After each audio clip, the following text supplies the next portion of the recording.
ಕಾರ್ಯಚಟುವಟಿಕೆ ಇನ್ನೂ ಒಂದು ತಿಂಗಳಲ್ಲಿ ಶುರುವಾಗಲಿದೆ. ಅದಕ್ಕಿಂತ ಹಿಂದೆ ನಾವು ನಮ್ಮ ನಾಗರಿಕರಲ್ಲಿ ಅರಿವು ಮೂಡಿಸೋದ್ರಲ್ಲಿ ಮತ್ತು ಶಾಲಾ ಮಕ್ಕಳಲ್ಲಿ ಅರಿವು ಮೂಡಿಸೋದು ಒಂದು ಪ್ರಯತ್ನ ಪಟ್ಟಿತ್ತು. ಪೋಸ್ಟರ್ ಮೇಕಿಂಗ್ ಕಾಂಪಿಟೇಷನ್ ಮತ್ತು ತ್ಯಾಜ್ಯದಿಂದ ಕಲಾಕೃತಿ ತಯಾರಿಸುವ ಒಂದು ಕಾಂಪಿಟೇಷನ್ ನಾವು ಟೌನ್ ಹಾಲಲ್ಲಿ ಇವತ್ತು ಬೆಳಗ್ಗೆಯಿಂದ ಹಮ್ಮಿಕೊಂಡಿದ್ದು. ಸುಮಾರು 700ಕ್ಕಿಂತ ಜಾಸ್ತಿ ಮಕ್ಕಳು ಪಾರ್ಟಿಸಿಪೇಟ್ ಇದರಲ್ಲಿ ಮಾಡಿದ್ದಾರೆ. ನರಗಳು ಹೆಂಗೆ ವರ್ಕ್ ಆಯ್ತದೆ ಆ ಥರ ಇಲ್ಲಿ ರಬ್ಬರ್ ಬ್ಯಾಂಡ್ ಫ್ಲೆಕ್ಸಿಬಲ್ ಆಗಲಿ. ನಾನು ರಬ್ಬರ್ ಬ್ಯಾಂಡ್ ಹಾಕಿರೋದು ನಾವೇನಾರು ಹಿಂಗೆ ಫೋಲ್ಡ್ ಮಾಡಿದ್ರೆ ಹಿಂಗೆ ಎದ್ದು ಬಿಡ್ತದೆ. ಅದೇ ರಬ್ಬರ್ ಬ್ಯಾಂಡ್ ಹಾಕಿದ್ರೆ ಪುನಃ ಫ್ಲೆಕ್ಸಿಬಲ್ ಆಯ್ತದೆ. ಇದು ಹಿಂದೂ ಕೆಳಿಬಾರ್ದು ಅಂತ ಇಲ್ಲಿ ಕಾರ್ಡ್ಬೋರ್ಡ್ಗಳನ್ನ ಸ್ಟಿಕ್ ಮಾಡಿದ್ದೀನಿ ಹಿಂದೆಗಡೆ ಸಪೋರ್ಟ್ ಇರಲಿ ಅಂತ. ಇದು ಆರ್ಮ್ ರೋಬೋಟಿಕ್ ಹ್ಯಾಂಡ್ ಅಂತ ವೇಸ್ಟ್ ಥಿಂಗ್ಸ್ಗಳನ್ನ ನಾನು ಯೂಸ್ ಮಾಡಿರೋದು. ತಂತಿ ಪೈಪ್ಗಳು ಇದನ್ನೆಲ್ಲ ಯೂಸ್ ಮಾಡಿರೋದು. ನನ್ನ ಸ್ಕೂಲ್ ಹೆಸರು ಪ್ರಾಥಮಿಕ ಶಾಲೆ ಆಜಿಜಮ್ಮ ಶಾಲೆ. ನಾನು ವೇಸ್ಟಿಂದ ಇದು ಇಂಡಿಯಾ ಮ್ಯಾಪ್ನ ಬಿಟ್ಟಿದ್ದೇನೆ. ನಾನು ಸ್ವಚ್ಛ ಭಾರತ್ ಬಂದಿದ್ದಕ್ಕೆ ತುಂಬ ಖುಷಿ ಆಯಿತು. ಇದು ನಾ ವೇಸ್ಟಿಂದ ಇಂಡಿಯಾ ಮ್ಯಾಪ್ ಬಿಟ್ಟಿದ್ದೀನಿ. Thank you. ಶಾಲೆಯಿಂದ ಬಂದಿದ್ದೀನಿ ಮೈಸೂರು ಮಹಾನಗರ ಪಾಲಿಕೆಯ ಸ್ವಚ್ಛ ಭಾರತಕ್ಕೆ.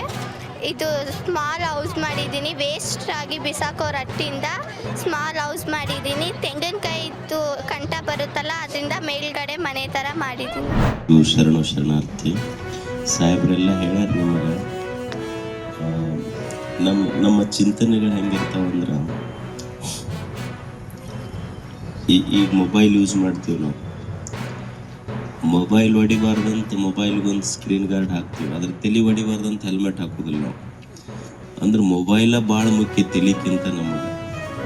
ಈಗೆಲ್ಲ ಕಾಲೇಜ್ ಹುಡುಗರು ನೋಡ್ರಿ ನೀವು, ಅವರು ಗಾಡಿ ಫಾಸ್ಟ್ ಹೊಡಿದು ನೋಡಿಬಿಟ್ಟಿರ್ತಾರೆ. ಅವ ಹೊಡೆಯವ ಮೇಲೆ ಇರ್ತಾನೆ, ಹಿಂದೆ ಹೊಡೆಯವ ಅವನು ಭಾಳ ಜೋರು ಬಿಡಿಸ್ತಿರ್ತಾನೆ. ಅವ 50 ಬಿಟ್ರೆ 60 ಬಿಡು ಅಂತಾನೆ, 60 ಬಿಟ್ರೆ 70 ಬಿಡು ಅಂತಾನೆ, 70 ಬಿಟ್ರೆ 90, 90 ಬಿಟ್ರೆ 100, 100 ಮಟ್ಟ ಬಿಡ್ಬೋದು. 100 ಮೇಲೆ ಬಿಟ್ರೆ 108 ಬರ್ತೈತೆ ಅದು.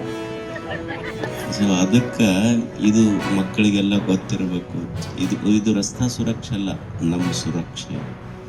ಭಾಳ ದೇವ್ರು ಇದೊಂದು ಆಯುಷ್ಯ ಕೊಟ್ಟಾನಲ್ಲ, ಇದನ್ನು ಹುಂಬು ಗುತ್ತಿಗೆ ಮೇಲೆ ಬಳಸೋದಿಲ್ಲ, ಭಾಳ ಜಾಣತನದಿಂದ ಬಳಸಬೇಕು. ಇದು ಏನಿದೆ, ಎಷ್ಟು ಅಧಿಕಾರಿಗಳಿಗೆ ಬೇಸರ ಆಗುತ್ತೆ. ಒಬ್ಬ ಮನುಷ್ಯ ಸರ್ಕಲ್ನಾಗ ನಿಂತು ನಾವು ನೋಡ್ತೀವಲ್ಲ, ಈ ಕಡೆ ನಿಂತ್ರೆ ಈ ಕಡೆ 10 ಮಂದಿ ಇದನ್ನ ನೋಡ್ಬೇಕು. ನನಗೆ ಭಾಳ ಆಶ್ಚರ್ಯ ಅನ್ಸಿದ್ರೆ ರೈಲ್ವೆ ಗೇಟ್ ಹಾಕಲ್ಲಿ ಏನಿರ್ತಾವೆ ನೋಡಿ, ಅವು ಎಡಕ ಬಲಕ್ಕಿಲ್ಲ, ಓಸು ಎಲ್ಲವೂ ಕೂಡೇ ಹೋಗ್ತಾರೆ. ಯಾರು ಎಕಡೆ ಹೋಗ್ತಾರೆ ಅನ್ನೋದು ಗೊತ್ತಾಗೋದಿಲ್ಲ. ಈಗ ಒಂದು ಲೆಫ್ಟಿಗೆ ಹೋಗೋರಿದ್ರೆ ಬಸ್ ನಿಂತಿತ್ತಂದ್ರೆ ಓಸು 2 ವೀಲರ್ನವ್ರು ಆ ಕಡೆ ಬಂದು ನಿಂದಿರ್ತಾರೆ, ಆ ಕಡೆಯವರು ಪೂರ ಯಾಕಡೆ ಹೋಗ್ಬೇಕು ಅನ್ನೋದಾಗ ಗೊತ್ತಾಗೋದು. ಅಂದರೆ ಇದು ಕಾಮನ್ ಸೆನ್ಸ್ ನಮಗೆ ಬರ್ಬೇಕಿದೆಯಲ್ಲ. ಈಗ ಅಧಿಕಾರಿಗಳು ಎಷ್ಟು ದಿವಸ ಮಾಡಿ ಬೇಸರಾಗಿ ಹೋಗ್ತೈತೆ ಎಲ್ಲರಿಗೆ. ದಿವಸ ಎಡಕ್ಕೆ ಕೈ ಮಾಡಿ ಬಲಕ್ಕೆ ಕೈ ಮಾಡಿ, ಎಡಕ್ಕೆ ಕೈ ಮಾಡಿ ಬಲಕ್ಕೆ ಕೈ ಮಾಡಿ ಸರ್ಕಲ್ನಾಗ ನಿಂತು ಎಷ್ಟೊತ್ತನ ಮಾಡ್ಲಿಕ್ಕೆ ಸಾಧ್ಯತೆ. ಸಾಮಾನ್ಯರಲ್ಲಿ ನಮ್ಮಲ್ಲಿ ಪ್ರಜ್ಞೆ ಬರಬೇಕಿಲ್ಲ. ಈ ಪ್ರಜ್ಞೆ ನಮ್ಮೆಲ್ಲರಿಗೆ, ಒಬ್ಬ ಜವಾಬ್ದಾರಿಯುತ ನಾಗರಿಕರು ನಾವು ಎಲ್ಲಿವರೆಗೆ ಆಗೋದಿಲ್ಲ ಅಲ್ಲಿವರೆಗೆ ದೇಶ ಕಟ್ಟೋದು ದೂರ ಉಳಿತು, ನಮ್ಮ ಜೀವನ ನಾವು ಕಟ್ಕೊಳ್ಳಿಕ್ಕೆ ಆಗೋದಿಲ್ಲ. ಅದಕ್ಕಂಥ ಜವಾಬ್ದಾರಿ ಎಲ್ಲರಲ್ಲಿ ಬರಲಿ ಅನ್ನೋ ಉದ್ದೇಶ ಇದು.